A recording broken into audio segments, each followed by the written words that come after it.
Hello students, welcome to Pebble CBSE. We are doing chapter first of science, that is chemical reactions and equations. I have explained you the whole lesson. In fact, we have discussed the exercise questions also. Besides the exercise questions, I would like to give you some extra questions which may have appeared in the earlier years. मैं आज आपको कुछ extra question देने जा रही हूं जो पिछले कुछ सालों में आ चुके होंगे। पहला लेसन मैंने आपको एक्सप्लेन किया। I hope you have understood that lesson. Exercise के क्वेश्चंस भी हमने डिस्कस किए।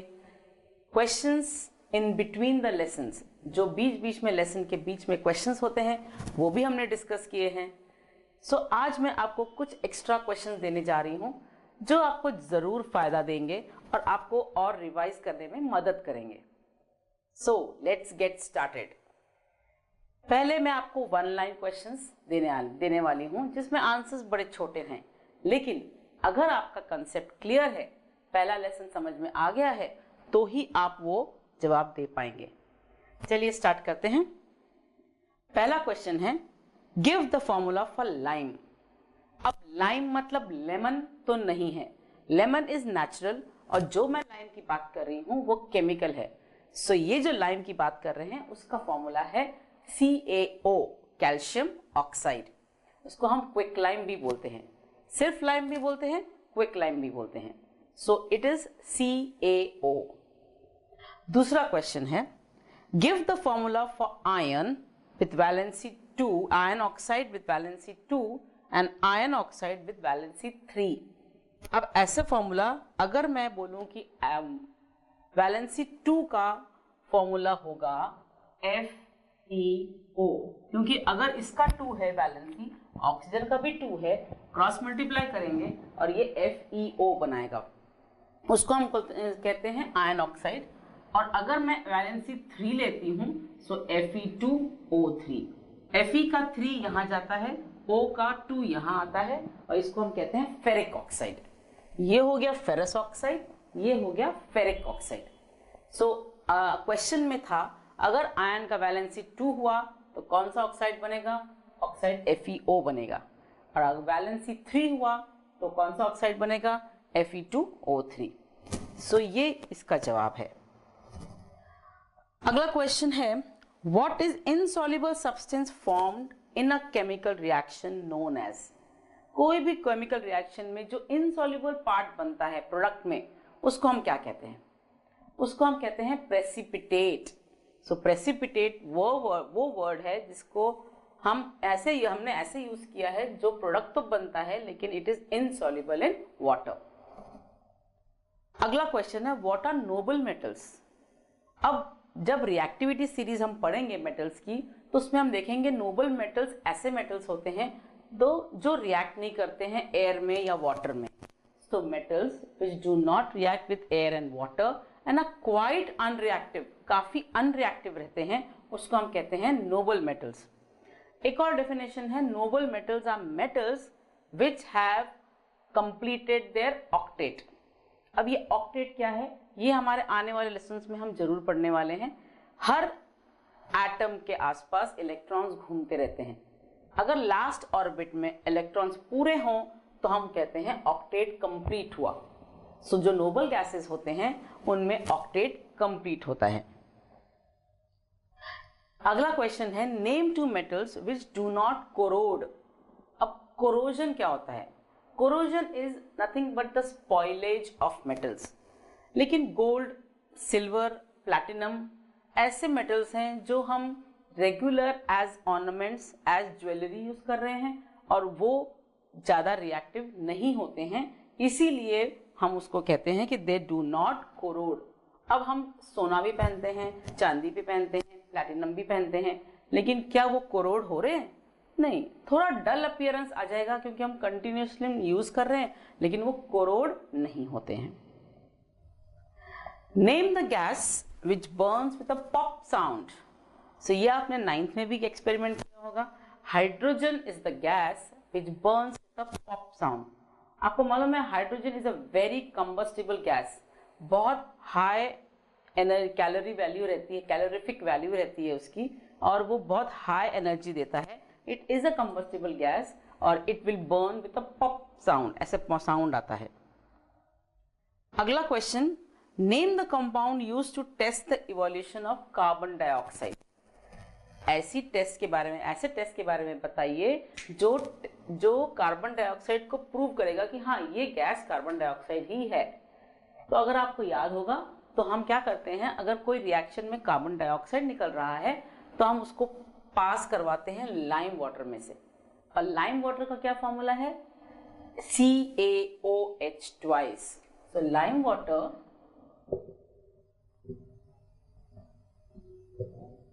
CaOH twice. अगर कार्बन डाइऑक्साइड निकला है कोई प्रोडक्ट में तो हम लाइम वाटर में अगर पास करवाएं तो इट विल टर्न मिल्की या व्हाइट कलर का हो जाता है. So it is proving that the gas which is coming out is carbon dioxide. So ये हुआ इसका answer. Give one example of decomposition reaction that occurs in nature. Nature में ऐसा या हमारे वातावरण में ऐसा कौन सा रिएक्शन है जो डीकम्पोजिशन दिखा रहा है. तो आपने देखा होगा कि अगर फ्रूट्स एंड वेजिटेबल्स को हम खाएं नहीं या मार्केट में बिके ही नहीं तो वो सड़ जाते हैं. तो वो जो सड़ते हैं एक्चुअली उसमें रिएक्शन हो रहा है डीकम्पोजिशन का. तो हम इंग्लिश में उसको कहेंगे rotting of fruits and vegetables is the example of decomposition reaction in nature. हमारे नेचर में, हमारे सराउंडिंग्स में, हमारे वातावरण में ऐसा कौन सा रिएक्शन है जो डीकम्पोजिशन दिखाता है, वो हम कह सकते हैं जब फ्रूट्स एंड वेजिटेबल्स जब सड़ते हैं या rotting of fruits and vegetables. What is breaking and making of bonds in chemicals known as? Chemical में ब्रेक होता है बॉन्ड, फिर नया बॉन्ड बनता है, फिर ब्रेक होता है, फिर नया बॉन्ड बनता है. उसको हम क्या कहते हैं? Simple, it is called as chemical reaction. So one word answer. Name the ions present in barium sulphate. अगर मैंने आपको बेरियम सल्फेट दिया,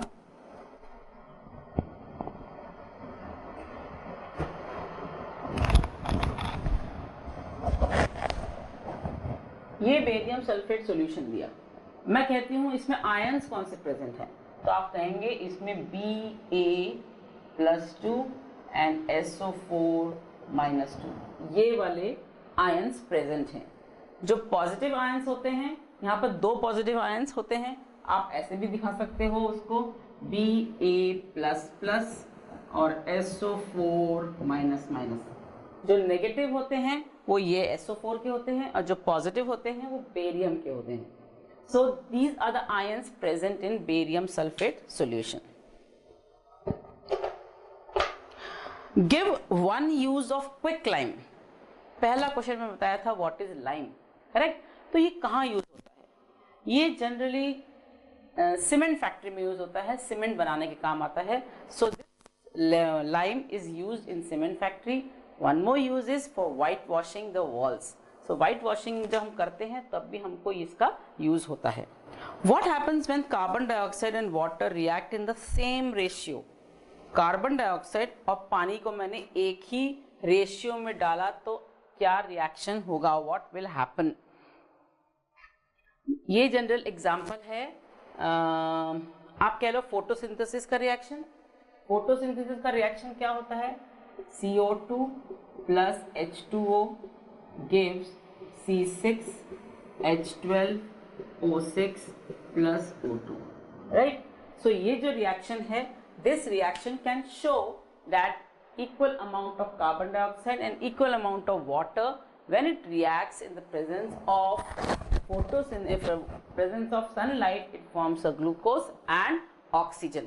अगर मैं इसको बैलेंस करने जाऊं तो आप देखेंगे यहाँ पर 6, फिर यहाँ पर 6 एंड यहाँ पर 6. तो ये हो गया balanced chemical equation for showing photosynthesis process. तो जब ऐसा क्वेश्चन आएगा कि if the ratio of carbon dioxide and water is same, then what is formed in the chemical reaction. तो आपको याद आना चाहिए कार्बन डाइऑक्साइड एंड वाटर तो फोटोसिंथेसिस में यूज होते हैं. अगला क्वेश्चन पढ़ रही हूं. If the product formed when A and B react together as zinc chloride and hydrogen gas. Find the reactant A and B. उन्होंने हमें प्रोडक्ट दिए हैं. अब प्रोडक्ट में से हमें रिएक्टेंट्स कौन से होंगे ये निकालना है. चलिए देखते हैं कैसा करना है. यहां पर लिख के दिया है A reacts with B.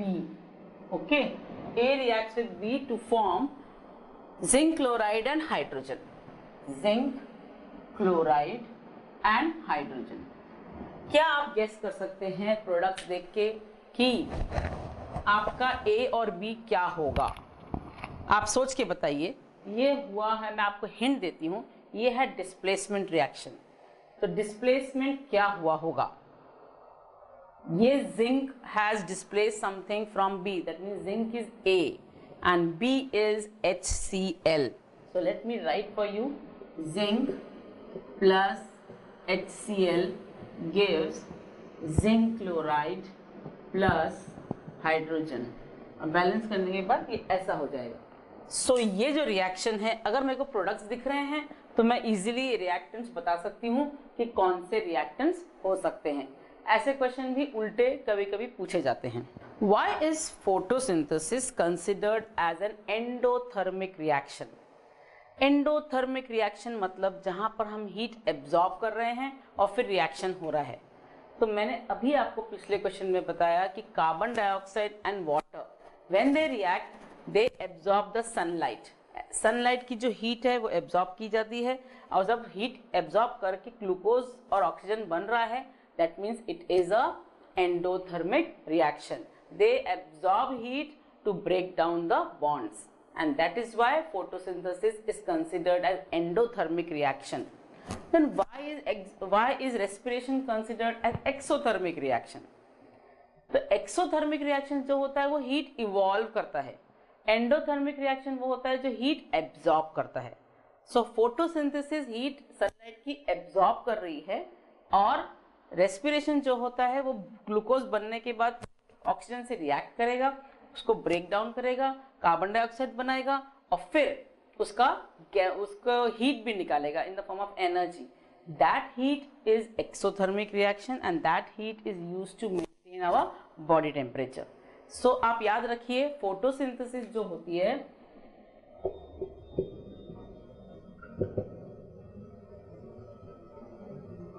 photosynthesis and respiration. Photosynthesis is an endothermic reaction and respiration is exothermic reaction. Endo means when the heat is absorbed and exo means when the heat is evolved. तो ये आप अगर याद रखेंगे तो बहुत सारे questions आपको समझ में आ जाएंगे. Photosynthesis is endothermic reaction which absorbs the heat of the sun and respiration is exothermic reaction which gives out the heat in the form of energy, and this heat is used to measure or maintain the body temperature. Next question, give 3 reasons or 3 ways to prevent rusting. पहली बात तो rusting होता क्या है? Rust is seen in ion. Ion articles जो होते हैं उनमें हम रस्ट देखते हैं और ये जो रस्ट है ये रस्ट को how it is formed, ion reacts with oxygen in the presence of water और तभी वो रस्ट बनाता है. रस्ट का फॉर्मूला क्या होता है?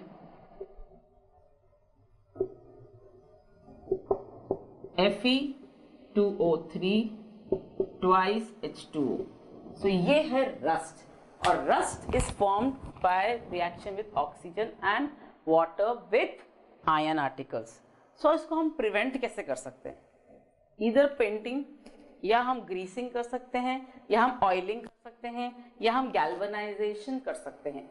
Galvanisation means coating of zinc is put on ion, या हम एलॉय बना सकते हैं उसका, एलॉय जैसे स्टेनलेस स्टील बना दिया आयन का. तो ये जो चीजें होती हैं that is to prevent the rusting of iron. ना आपको टाइप ऑफ रिएक्शन बताने हैं. When I give you the examples, name the type of reaction for the following. First one, vegetable matter changing into compost. आपको मालूम है कि हम vegetable का जो एक्स्ट्रा है वेस्ट है वो कलेक्ट कर सकते हैं, उसको हम कंपोस्ट बना सकते हैं। तो ये जो हुआ मैंने आपको बताया था कि ये डिकम्पोजिशन रिएक्शन होता है और काफ़ी हीट भी निकलती है। So I can tell you that जो rotting of fruit and vegetables है या vegetable waste converting into compost, इसको हम कह सकते हैं exothermic and decomposition reaction, exothermic and decomposition reaction. Burning of natural gas, natural gas क्या होती है? मीथेन। अगर मैं मीथेन को बर्न करूं तो आप देखेंगे कि वो बहुत सारा हीट प्रोड्यूस करता है and that is why it is called as exothermic reaction. Adding water to quick lime to form slaked lime, जब हमको व्हाइट वॉश करना है, चूना लेते हैं, चूने में पानी डालते हैं, तो ये कौन सा रिएक्शन हुआ? ये हुआ combination reaction plus large amount of heat is given out, so it is also called as exothermic reaction.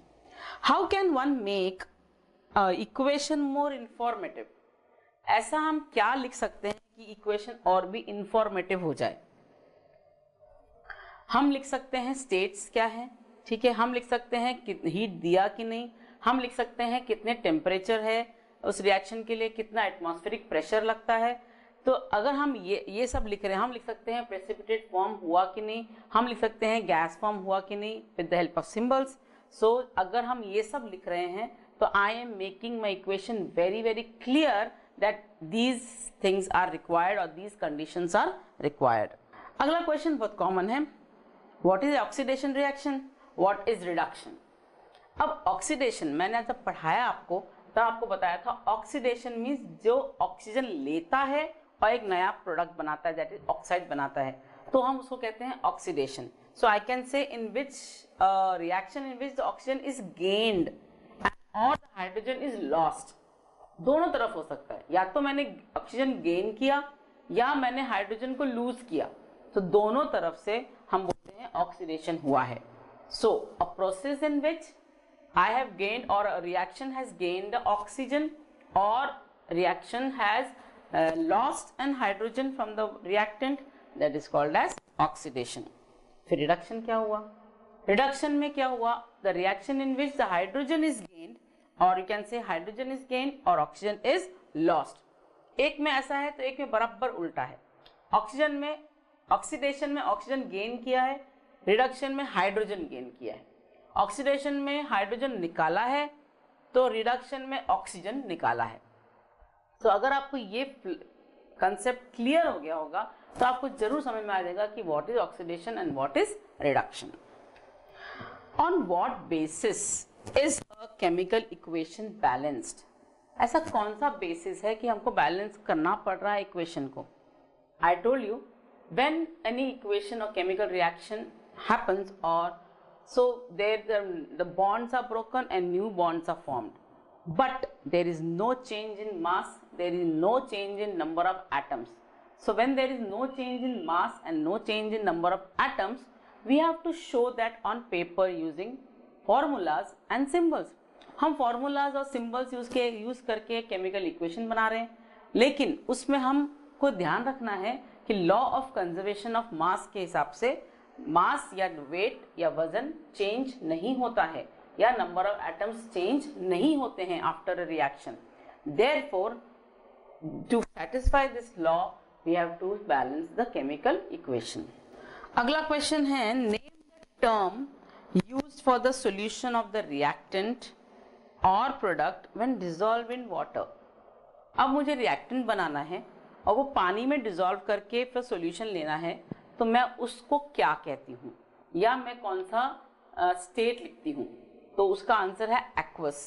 Aqua या पानी, पानी में जो बनता है उसको हम एक्वस सॉल्यूशन कहते हैं। State one advantage and one disadvantage of corrosion. Corrosion हो रहा है लेकिन कुछ एडवांटेज है क्या? हाँ, एक मेटल ऐसा है जो एल्यूमिनियम है।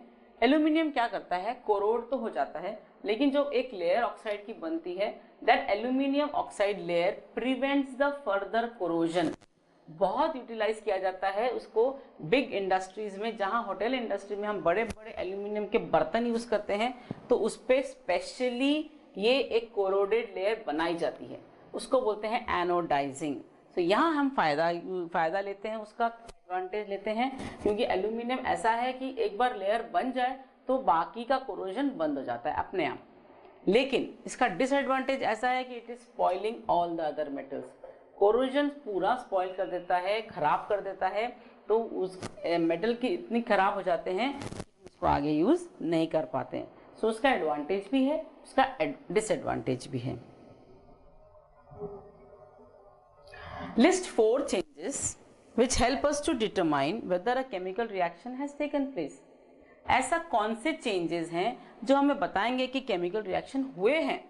तो मैंने स्टार्टिंग ऑफ द लेसन में बताया था, या तो कलर चेंज हो सकता है, या कोई स्मेल आ सकती है, या स्टेट चेंज हो सकता है, जैसे सॉलिड, लिक्विड, गैस, ऐसा हो सकता है, या आप देखेंगे कोई इवोल्यूशन ऑफ गैस हो रहा है।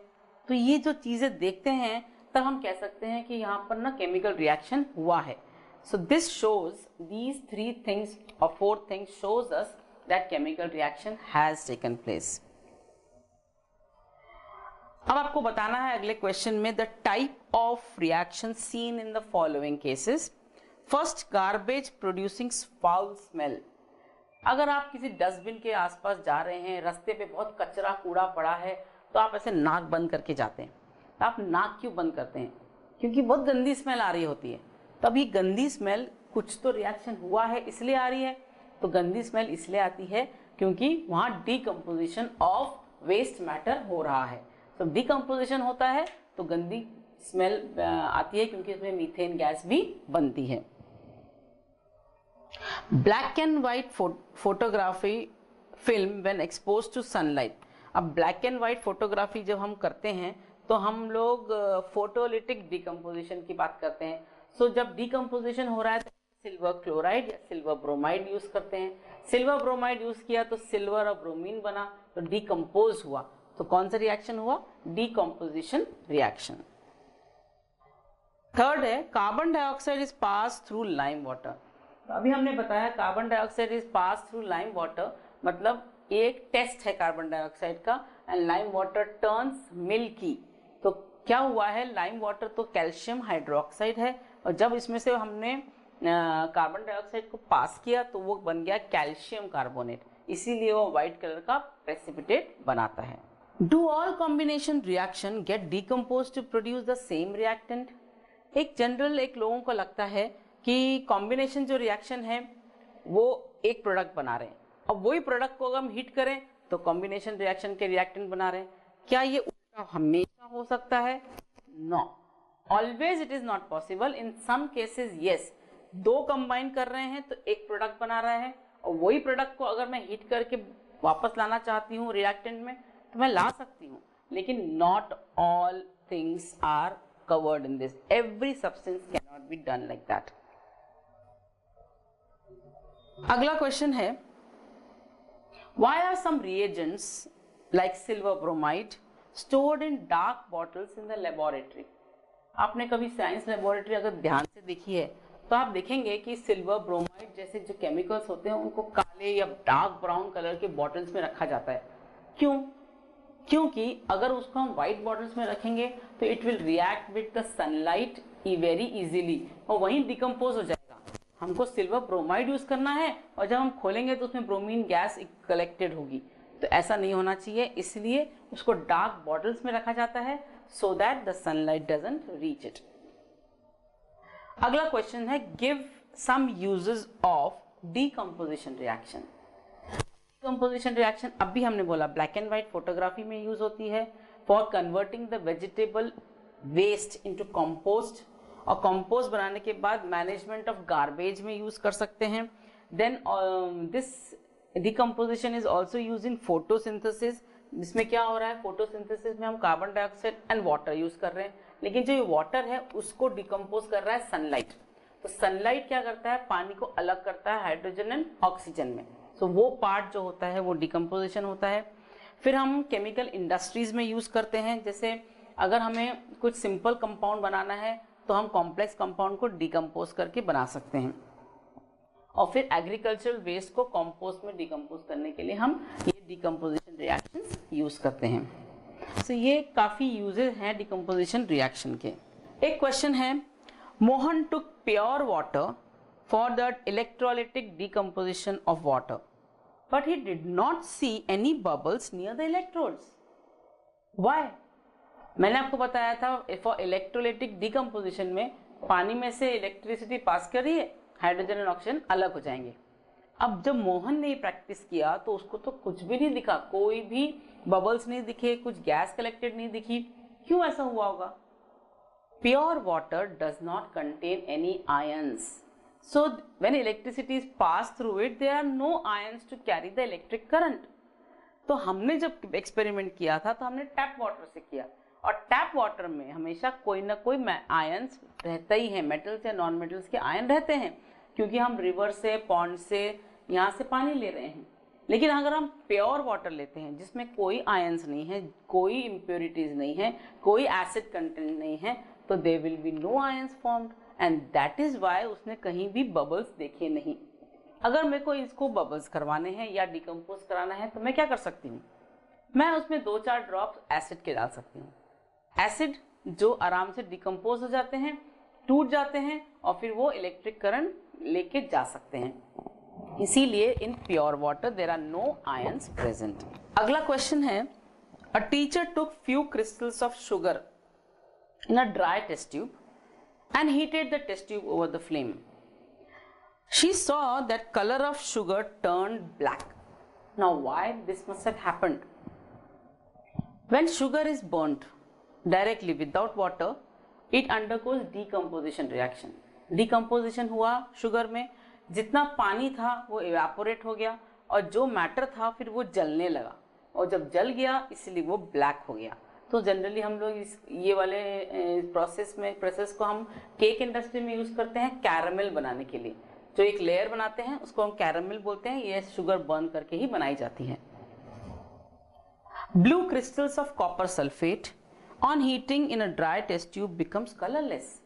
अगर आप एक टेस्ट ट्यूब में blue crystals of copper sulphate लेंगे, कॉपर सल्फेट बहुत ब्यूटीफुल ब्लू कलर का होते हैं, उसमें पानी नहीं डालना है आपको, ऐसे सूखे लेने हैं और उसको फ्लेम पे रखना है।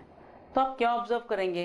आप ऑब्जर्व करेंगे कि वो तो वाइट हो गए और वाइट से काले पड़ गए जहाँ से हम हीट कर रहे हैं। एक्चुअली होता क्या है, कॉपर सल्फेट के साथ कुछ मॉलिक्यूल्स ऑफ वाटर अटैच रहते हैं, उनको कहते हैं वाटर ऑफ क्रिस्टलाइजेशन।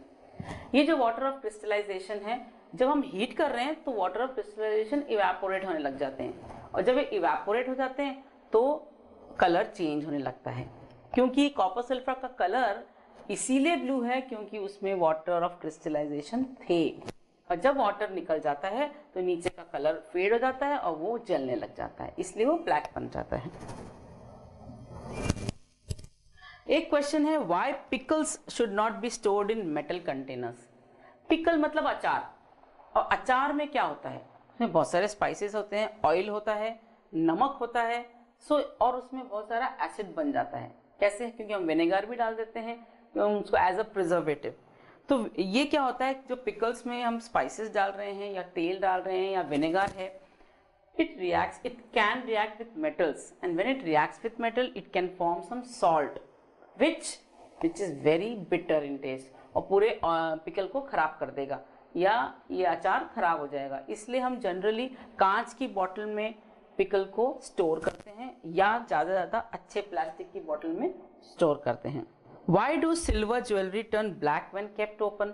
सिल्वर जो होता है it starts reacting with sulfur content। हवा में जो सल्फर होता है, कह लो आप सल्फर डाइऑक्साइड में सल्फर, सल्फर ट्राइऑक्साइड में सल्फर, ये सब पोल्यूटेंट्स हैं। इन सल्फर से सिल्वर रिएक्ट करता है, वो फॉर्म करता है सिल्वर सल्फाइड, और ये सिल्वर सल्फाइड ब्लैकिश होता है, इसलिए वो ब्लैक कलर बन जाता है। तो ऐसे कहा जाता है कि अगर टूथपेस्ट लेंगे और टूथपेस्ट से उसको साफ करेंगे तो सिल्वर साफ हो जाता है। हाँ, सिल्वर टूथपेस्ट में बहुत बार फ्लोराइड रहता है या जो केमिकल्स रहते हैं that helps to remove this sulphide layer, इसलिए टूथपेस्ट का इस्तेमाल होता है। Why are some medicines kept in cool places in dark bottles? आपने देखा होगा कफ सिरप्स जो लाते हैं या कोई मेडिसिन जो बच्चों की होती है, जो स्पेशली बॉटल्स में होती है, वो डार्क ब्राउन कलर की बॉटल में रखी जाती हैं, क्योंकि chemicals, finally medicine are made from chemicals, और ये जो केमिकल्स हैं अगर उनको सनलाइट दिखती है तो it can react with sunlight और डिकम्पोज हो सकते हैं या कॉम्बिनेशन हो सकता है, इसीलिए जो ओरिजिनल केमिकल था दवाई में वो चेंज हो सकता है, उनका कंटेंट चेंज हो सकता है। इसलिए जो बॉटल्स में जो हमको दवाइयाँ मिलती हैं या सिरप्स मिलते हैं वो डार्क कलर की बॉटल्स में रखी जाती हैं। Why do some medicine need refrigeration? बहुत सारी मेडिसिन फ्रिज में रखी जाती हैं। अगर आप कोई फार्मेसी में कोई दवा लेने गए तो बहुत बार फार्मासिस्ट क्या करता है, फ्रिज में से दवाई निकाल के देता है। तो कुछ केमिकल्स ऐसे होते हैं जो दवाइयाँ बनाने के काम आते हैं, लेकिन उनको ज़्यादा टेम्परेचर से रिएक्शन हो जाता है, इसलिए ज़्यादा टेम्परेचर मतलब रूम टेम्परेचर भी उनको चलता नहीं है, क्योंकि it can react with the gases present in the air, इसीलिए उसको रेफ्रिजरेशन की ज़रूरत होती है। Name the reaction that occurs in rancidity of food. Food rancidity मतलब जो फूड में फैट्स होते हैं उसका ऑक्सीडेशन होना। So which process is happening? Oxidation of fats in the food is happening. Name the compound used for testing of carbon dioxide gas. So compound which is used is lime water or calcium hydroxide. So ये थे कुछ extra questions जो मैंने देने की कोशिश की है, जिससे आपको और लेसन रिवाइज हो जाए आपको, और आपका लेसन और बेहतरीन आपसे प्रैक्टिस की जाए।